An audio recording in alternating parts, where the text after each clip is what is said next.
De l'oiseau rare. Que pouvez-vous penser de sa performance? Maintenant, l'oiseau rare, ce qui se passe avec lui, c'est que par la force des choses, autour de lui, il y a une sphère qui s'est créée. C'est quelqu'un qui a commencé seul peut-être, mais au fur et à mesure qu'il a avancé, il y a des gens qui se sont grappés à lui. Ça veut dire qu'aujourd'hui, on est content. Il a fait le Casino de Paris, oui. Mais pour faire le Casino de Paris, il n'a pas fait tout seul.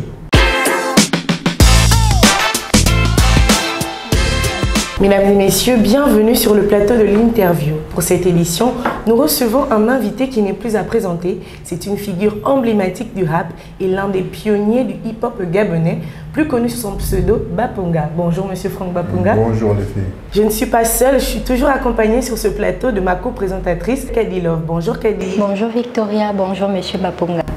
Sans plus tarder, entrons dans le vif du sujet. On sait que Baponga c'est l'artiste, c'est le pionnier du hip-hop, c'est plus de 20 ans de carrière. Alors, on va faire ensemble un petit retour dans le passé. Vous avez appartenu au groupe Raboun. Alors, pouvez-vous nous raconter vos débuts dans ce groupe et quelle était votre vision à cette époque et surtout, que représentait ce collectif pour le hip-hop gabonais? Avant Raboun, il y avait ce qu'on appelait les rappeurs de la côte ouest. Moi, je suis arrivé dans le hip-hop par la danse. J'ai d'abord été danseur pendant un bon moment. Et puis après, partant de la danse, j'ai intégré les rappeurs de la côte ouest africaine. C'était du rap sur des face B, donc des titres qui arrivaient d'ailleurs, des morceaux américains instrumentalisés.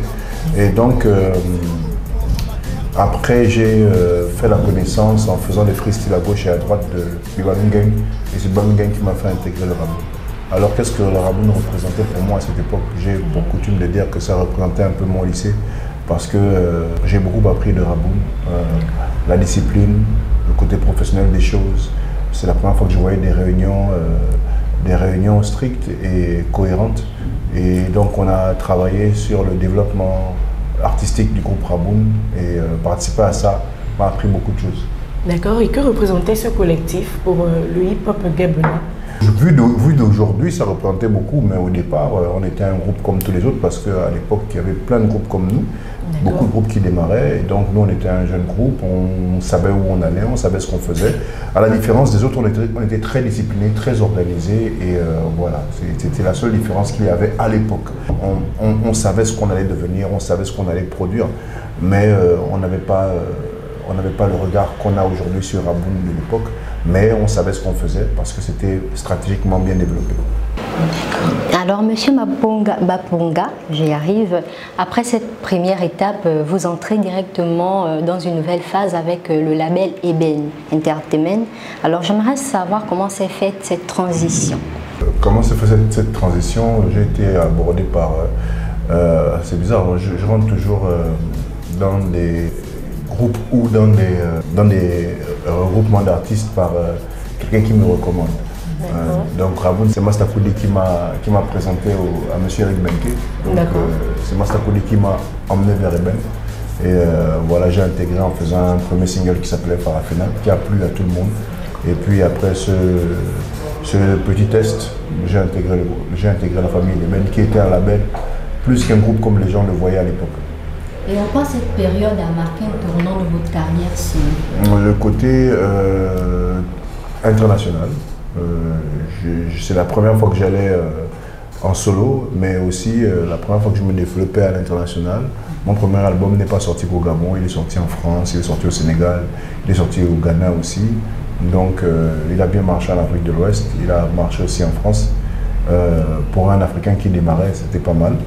Et donc le côté international et le côté encore plus poussé du professionnalisme que j'ai connu avec celui qui est devenu mon mentor, M. Eric Benke.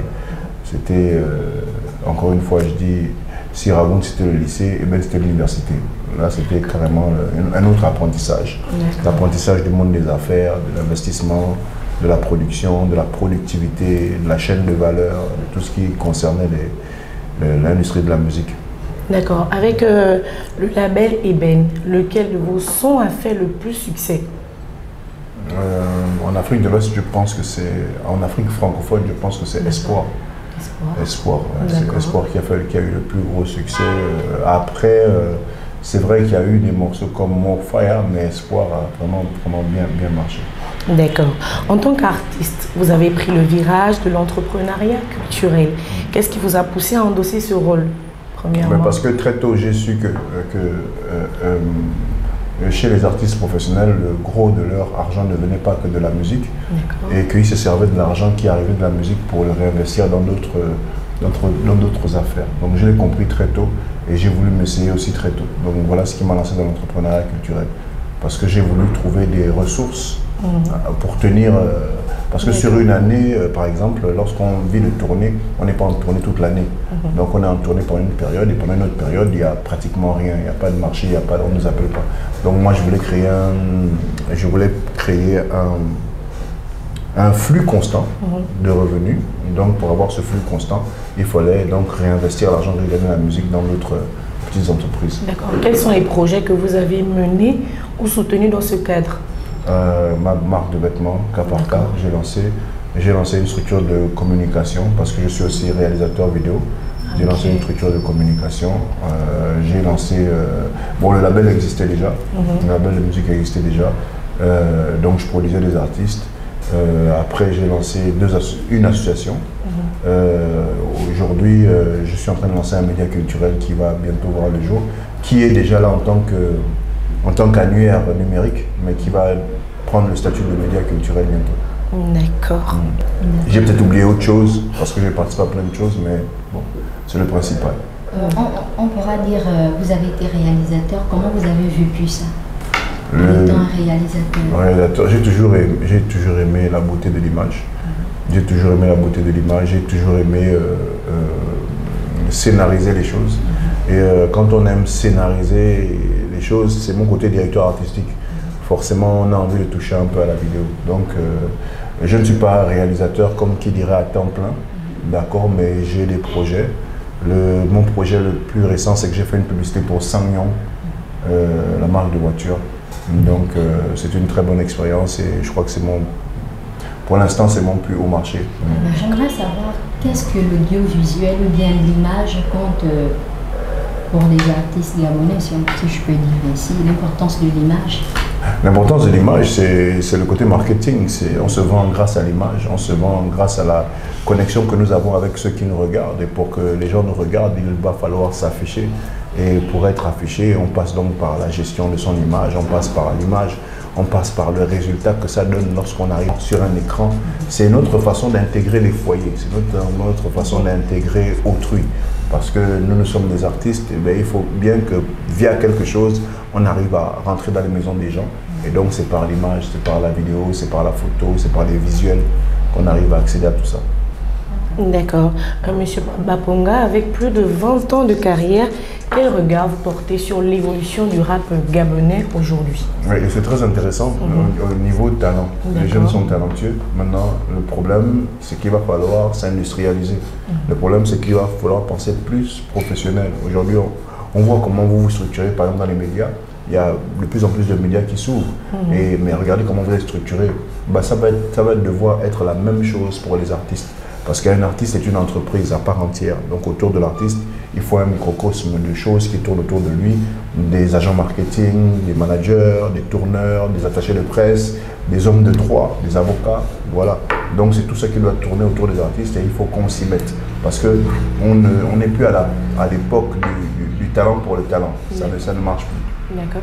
Et qu'est-ce qui, selon vous, peut être ou doit être restructuré?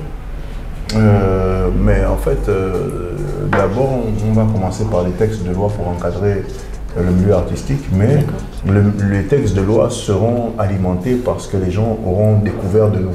Donc c'est un peu à nous d'influencer tout ce qui est public, tout ce qui est politique publique.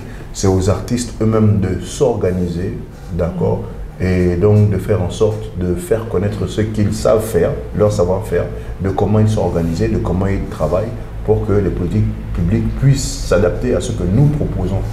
D'accord. Ce n'est pas le contraire, ce n'est pas l'État qui va nous imposer une façon de faire, c'est nous qui avons une façon de travailler. On doit apporter des rapports, des résumés de ce que nous faisons pour qu'eux, ils s'y attachent. D'accord. En tant que pionnier du rap et du hip-hop. C'est trop d'importance quand on me dit que je suis pionnier. Avant moi, il y avait des gens. Oui, vous avez quand même plus de 20 ans de carrière, oui, c'est énorme. À César, ce qui est à César. Avant moi, il y avait quand même V2A4. D'accord. Avant nous, il y avait CIAP aussi X. Et c'est des gens qui nous ont ouvert la voie. Donc c'est vrai que moi, je suis un pionnier pour la génération d'aujourd'hui. Oui. Mais avant moi, il y avait des gens... En fait, quand on dit pionnier, c'est me donner peut-être que les honneurs qu'on devrait donner à quelqu'un d'autre. Et lorsqu'il faut respecter ça, nous sommes des Africains, voilà, on pense d'abord à V2A4 parce que c'est les premiers qu'on a écoutés vraiment, qui étaient vraiment constitués, vrai groupe, et CIAP aussi. Donc voilà, les pionniers, c'est eux. Nous sommes la deuxième vague. Ok, donc on va dire un ancien. Voilà. Du rap gabonais. Monsieur Baponga, j'ai une question pour vous. Vous avez parlé de la qualité du travail, la façon de travailler. Alors, vous avez été nommé directeur des arts et du spectacle en 2020. Des arts du spectacle, pas et du spectacle. Voilà, des arts du spectacle en 2023. Alors, quelle a été vos principales missions durant cette année, cette période? Bon, mes missions, je vais les énumérer dans le désordre. Par exemple, l'identification qu'on lance aujourd'hui, ça fait partie de mes missions, identifier les artistes, les acteurs culturels, les infrastructures culturelles de mon domaine. Donc ça fait partie de mes missions. S'assurer que les spectacles se déroulent conformément à la norme. Voilà pourquoi on travaille sur les poésies culturelles, statut de l'artiste, parce que quand tout ça se sera fait et que les textes de loi seront, comment on va dire, on pourra commencer à les utiliser, ben moi j'aurai pour mission donc de regarder ce qui est fait, ou ce qui n'est pas fait sur tout ce qui se passe comme spectacle au niveau du Gabon. D'accord. Après, je dois m'assurer de la participation des Gabonais à l'étranger. Ça veut dire que lorsque les Gabonais vont à l'étranger, je dois faciliter leur sortie. Je dois, lorsqu'ils partent pour le spectacle, hein, pas pour les vacances, mais je dois aussi, qu'est-ce qui manque, je dois aussi donc encadrer, accompagner tout ce qui est promotion de spectacles, voilà, événementiel. D'où je voulais dire, est-ce que durant votre période, comme vous le dites, les artistes ont pu s'épanouir sur la scène? Écoutez, moi quand je suis arrivé en 2023, on a pu voir qui commençait à sortir pour aller sur Paname, et ça c'est un peu le travail que j'ai apporté, et Moloko, tous ceux qui ont commencé à sortir en 2023 et jusqu'à aujourd'hui, parce que je suis toujours en poste, et donc je continue à faciliter avec ma directrice générale, avec la direction générale des arts et des industries culturelles.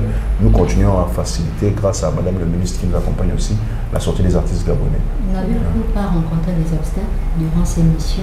Le seul obstacle qu'on rencontre, c'est les artistes qui ne sont pas bien, je dirais, organisés.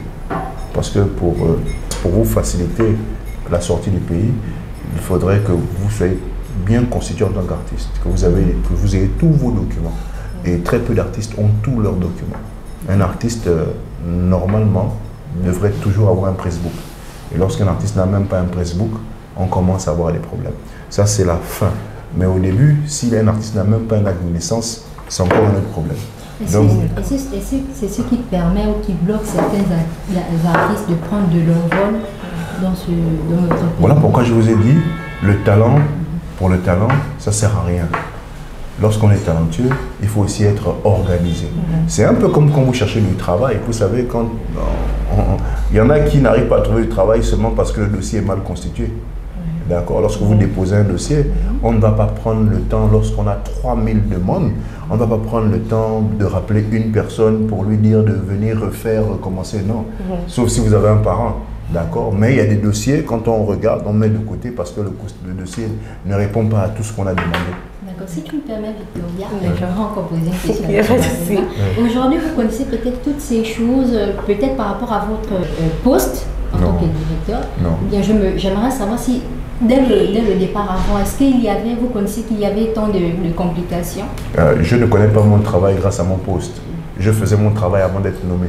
Et j'ai été nommé parce que je faisais ce travail.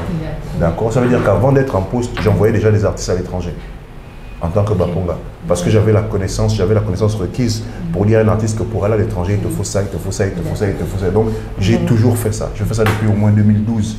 D'accord, j'ai envoyé Lauriane Ekondo à l'étranger. J'ai souvent facilité, par exemple, le groupe 241 à partir.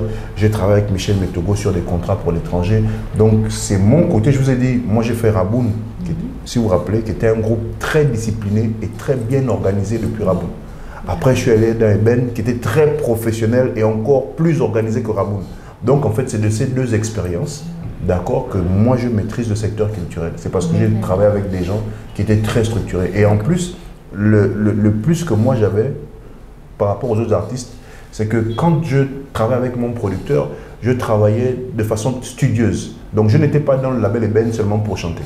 Mais j'observais, je regardais comment le producteur il travaillait, je posais des questions et j'apprenais. Un peu comme quelqu'un qui fait un rapport de stage. D'accord? J'ai toujours travaillé comme ça partout où je suis passé. J'observe, je pose des questions, je prends des notes, j'observe, et c'est ce qui a fait en fait l'expérience que j'ai aujourd'hui, la connaissance que j'ai aujourd'hui. Ok.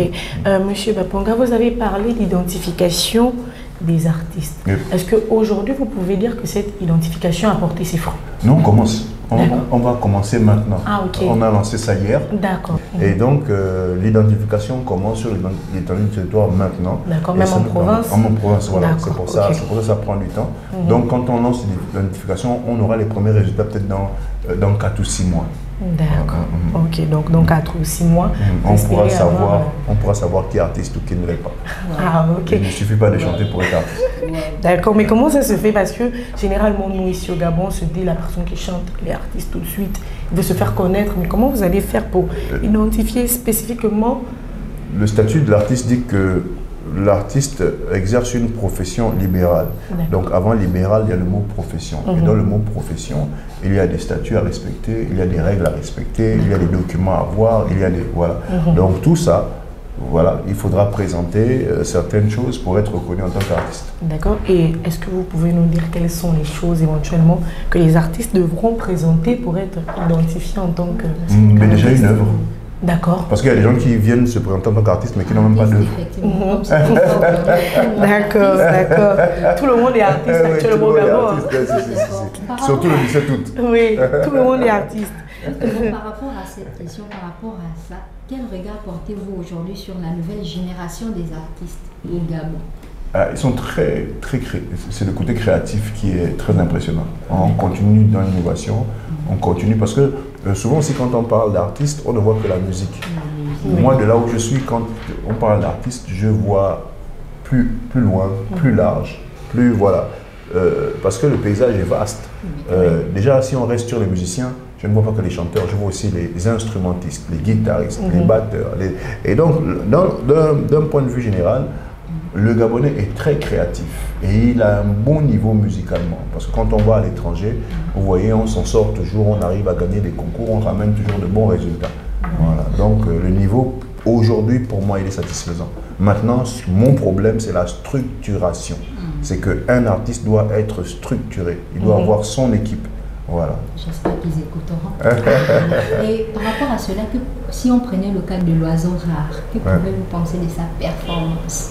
Maintenant, l'oiseau rare, ce qui se passe avec lui, c'est que par la force des choses, autour de lui, il y a une sphère qui s'est créée. C'est quelqu'un qui a commencé seul peut-être, mais au fur et à mesure qu'il a avancé, il y a des gens qui se sont grappés à lui. Ça veut dire qu'aujourd'hui, on est content. Il a fait le Casino de Paris, mais pour faire le Casino de Paris, il n'a pas fait tout seul. D'accord. Il est sûrement entouré d'une équipe, d'accord, et qui est bien composée et bien structurée. Donc c'est pour dire que lorsqu'on voit un artiste sur scène tout seul, nous on a la vision que de l'artiste seul sur scène, et on n'a pas la vision de la machine qui se met en branle autour de lui. Et pour que la musique gabonaise décolle, il faut que les artistes pensent à mettre autour de cette machine qui les fera avancer. Par exemple, un artiste n'est pas forcément celui qui va rédiger des lettres pour demander du sponsoring. Il faut quelqu'un à côté de lui pour rédiger ses courriers. Voilà, c'est un petit exemple. D'accord. Mesdames et messieurs, nous vous rappelons que nous sommes sur le plateau de l'interview et que nous recevons aujourd'hui M. Franck Baponga. Alors, M. Baponga, j'ai une question, c'est quels sont vos projets actuels ou à venir? Est-ce que vous avez des activités de prévues? Peut-être un petit scoop pour nos internautes? Je vais accompagner la délégation d'Osaka en tant que directeur artistique. On a l'exposition universelle Lusaka là en ce moment. Et donc le Gabon participe. Donc dans quelques jours, c'est un scoop. Mais je vais accompagner la délégation gabonaise, pas en tant qu'artiste, mais en tant que directeur artistique. Ok, et j'ai vu que vous aviez également une masterclass. Oui, j'ai une masterclass pour la semaine prochaine, lundi, sur la performance scénique. D'accord. Sur la performance scénique, ben, maîtriser, pour faire une performance scénique, il ne suffit pas d'être bon scéniquement. Normalement, tout artiste, de façon innée, peut monter sur scène et chanter. Mais personne ne sait comment, enfin, pas je dis pas personne, tout le monde ne sait pas tenir un micro, à quoi il sert exactement et qu'est-ce qu'on peut faire avec, jusqu'où on peut aller en tenant un micro. Parce qu'un micro, on peut l'utiliser de différentes façons. Et ça, enfin, je ne dis pas personne, mais tout le monde ne le sait pas vraiment. Peu le savent. Et pour encore renchérir, lorsqu'on fait des prestations scéniques, il y a un lexique. Comme ici, nous sommes dans une salle de tournage, il y a un lexique pour tout. Et plus vous savez nommer les choses, plus vous savez les utiliser. Si vous connaissez la signification de quelque chose et à quoi ça sert, mieux vous allez l'utiliser. Et en fait, les formations que je donne, c'est ça. C'est que les artistes montent beaucoup sur scène, mais ne connaissent pas forcément l'environnement où ils sont. Donc moi, je vous apprends à maîtriser l'environnement, à nommer tout ce qui s'y trouve et à savoir à quoi ça sert. Une fois que vous avez cette connaissance, vous avez plus d'amplitude à utiliser votre savoir-faire. D'accord, donc on espère que les gens viendront nombreux à cette masterclass. On espère. On commence mardi 15 et on finit le vendredi 18. Donc c'est presque 5 jours à peu près? Oui, 4 jours. 5 jours. D'accord. Ok. Bon, mesdames et messieurs, nous sommes arrivés presque à la fin de cette émission. Je ne sais pas, Kanilov, est-ce que tu as quelque chose à nous dire? Bien sûr, comme je pouvais dire à M. Baponga qu'il y avait une devinette pour lui. D'accord. Donc la devinette. Pas très fort à devinette. Il s'agit d'une expression, pied gauche, pied droit. Ah oui. À quoi on renvoie cette expression et à qui? À DJ Patrick Monambo, en un. En deux, Ivan Koulamutu aussi, qui est mon chef d'orchestre et guitariste. Et donc, il y a aussi un gars qui est de mon staff qui s'appelle Jules La Puissance. Voilà, c'est lui aussi qui est... C'est Jules, sinon, c'est un code, Alors, vous avez quelque chose à dire à toutes ces personnes que vous avez cité les noms, et précisément à Jules? Oui, c'est la famille. À Jules, c'est la famille. Bon, Jules fait partie du staff. C'est quelqu'un qui apprend à devenir professionnel et qui joue un rôle important aujourd'hui dans le staff de Baponga. Ok, merci. Moi qui vous remercie. Mesdames et messieurs, nous vous remercions d'avoir regardé cette vidéo jusqu'à la fin. Merci à M. Franck Baponga d'avoir honoré. C'est moi qui vous remercie. Merci beaucoup. Et surtout, restez connectés sur Newslive et n'oubliez pas de vous abonner. Merci beaucoup.